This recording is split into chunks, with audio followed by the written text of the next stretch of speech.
Hi, I'm Marcia Lehman and I'm a Knox County Master Gardener. Today we're going to be pruning a Japanese maple. In particular, it is a Laceleaf Japanese Maple.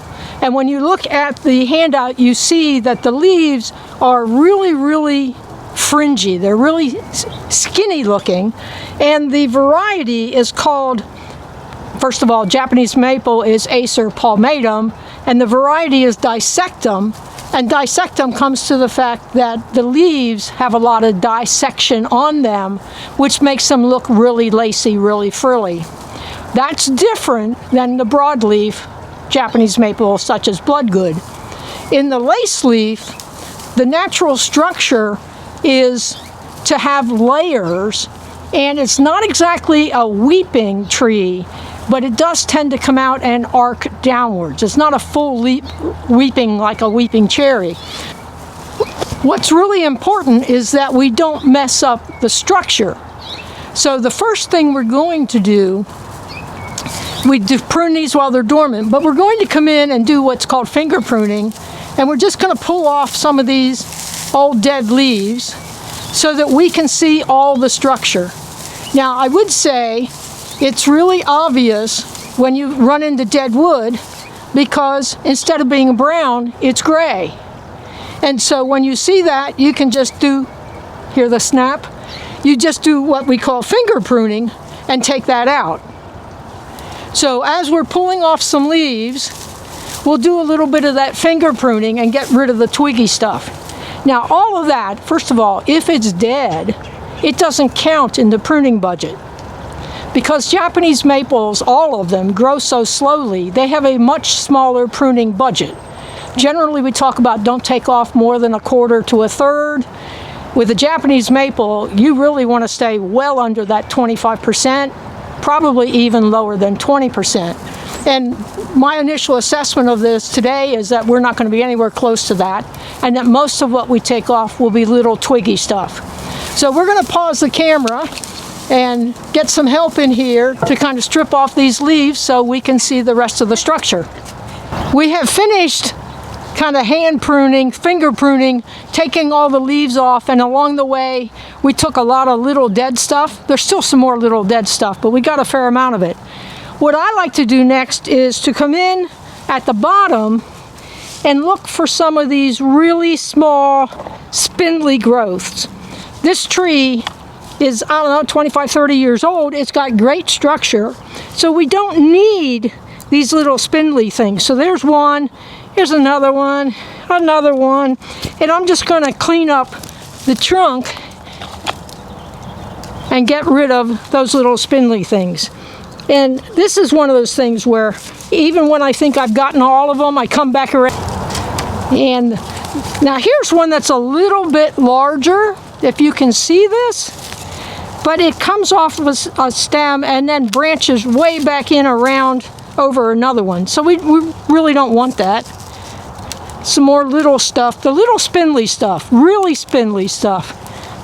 So now this stem is clean. If I come, you know, I did the inside of this stem, but from this side we have some more little things that we'll just take off as close, right at the branch collar. There's actually just a little bulge there. There is a branch collar. So that one's clean up to there. You can't see this, but there's a couple on the back side here. So I'll get those. And now I'm up to about waist high. And I think I've got all the little spindly stuff off that high. While I was cleaning up some of the little spindly stuff in the back, we came across what we were pretty certain was a praying mantis sac. Now, what we didn't know was what type of praying mantis. So my fellow master gardeners have gone and done a search, and you'll notice I have removed this because it is in fact a Chinese praying mantis. The sac tends to be a little more round, kind of puffy, and you can see it's brownish in color.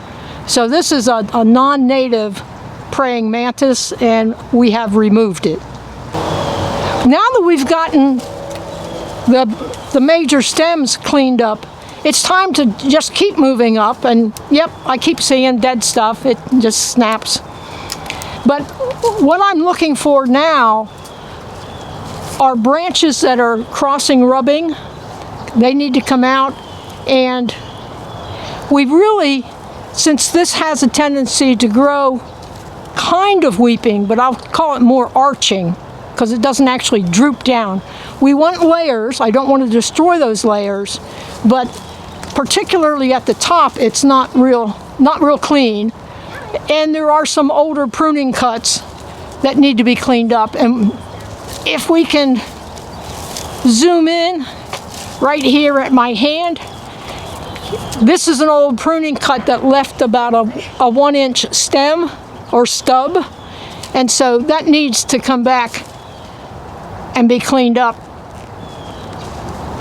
And dead wood is always harder to cut than living wood, so we don't want to leave those pruning stubs. So where we see that, we'll clean that up. So here in the front we have this branch that comes down, and it wants to conflict with this branch. Now they both have some good stuff on them, but they have a little bit too much stuff. So I'm looking at this and saying, how can I reduce this interaction?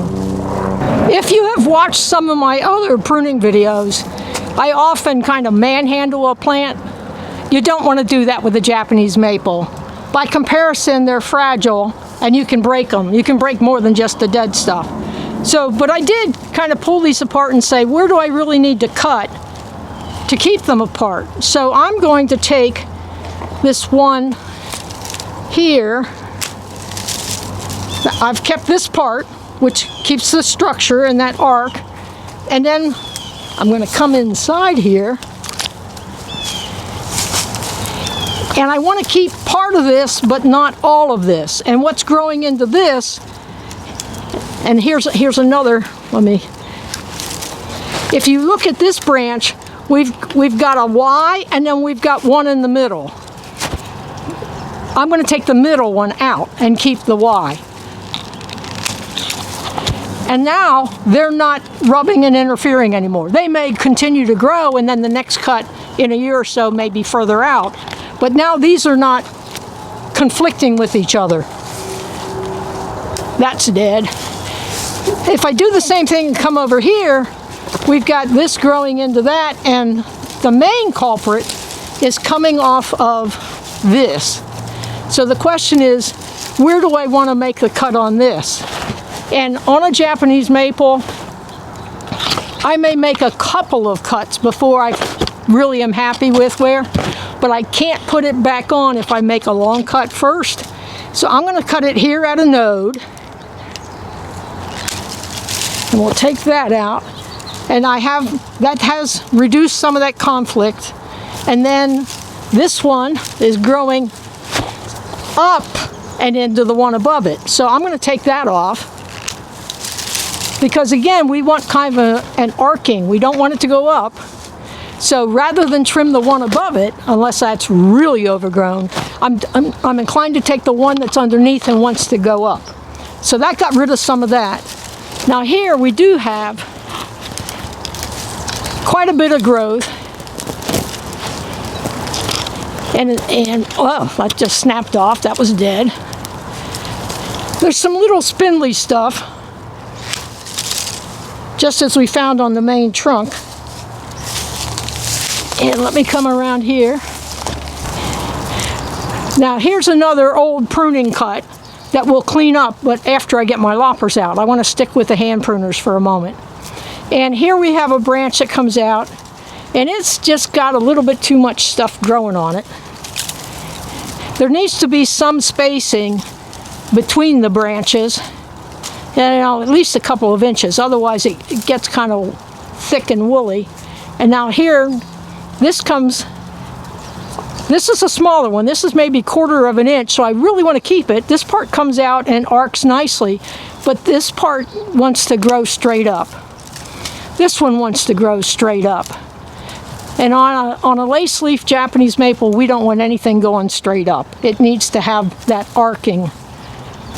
So I'm doing a combination of some thinning cuts and some reduction cuts here. And let's come back to here. You may not be able to see this so well, but there's a branch that comes over, and again it's got 3 branches coming off of it, and this one just makes a complete upside down U. So whereas the last time I took the one out of the middle, this time I'm going to take the one on the side that is, and I'll show you what it looks like. It was a complete U and then growing back over. So I took that out, and that cleans out the center a little bit. So I'm going to keep doing that all over this shrub. Here's another one that comes off of this, but wants to grow right into the one in front of it. So we'll take that. And I'll work around the edge, because once I get in the middle, you probably can't see what I'm doing. Let's come back here a little bit. This has some nice form to it, but then here's one that wants to go up and grow into the back side of it. So we're going to take that off. And we got a few pruning cuts to clean up. There's some dead. That one. Well, again, as I'm going along here, some of this is really spindly stuff. So just as we took it off on the trunk, unless it's filling in a spot that got empty for some reason, I would not keep the little spindly stuff. This comes down and grows into this. If I follow that, that comes all the way back here. That's going to be another cut with my loppers. That's a little bigger than I can get with the pruners. Now I have my loppers here. I'm going to make this cut just so you can see what that does when I get rid of that.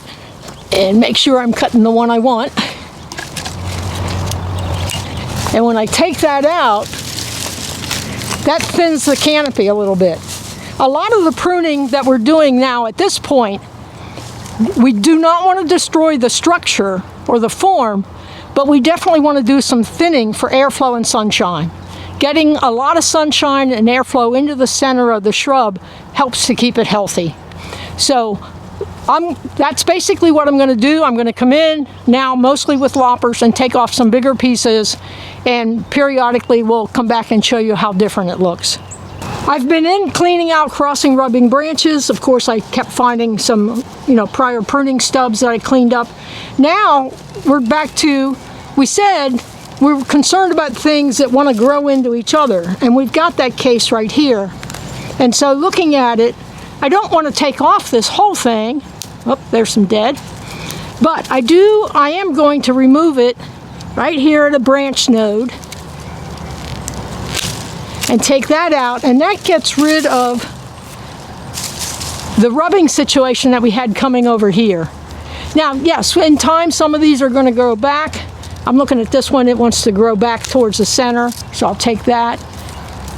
We'll leave that for now, this one. So, there's just continuous little cuts. Now there's one more bigger cut that we made near the top. Let me get back under here and find it. On the very top, we had some branches crossing rubbing, and the decision was to make the cut back here where my hands are. Now when I take this out, one cut takes out all of that material and really opens up the top canopy for us to see and do a little bit more cleanup. Here's one that wants to curl back around over the top. So now that we got that bigger one out, we can see that.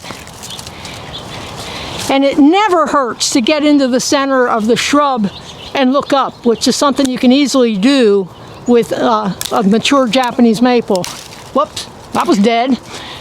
No doubt about that.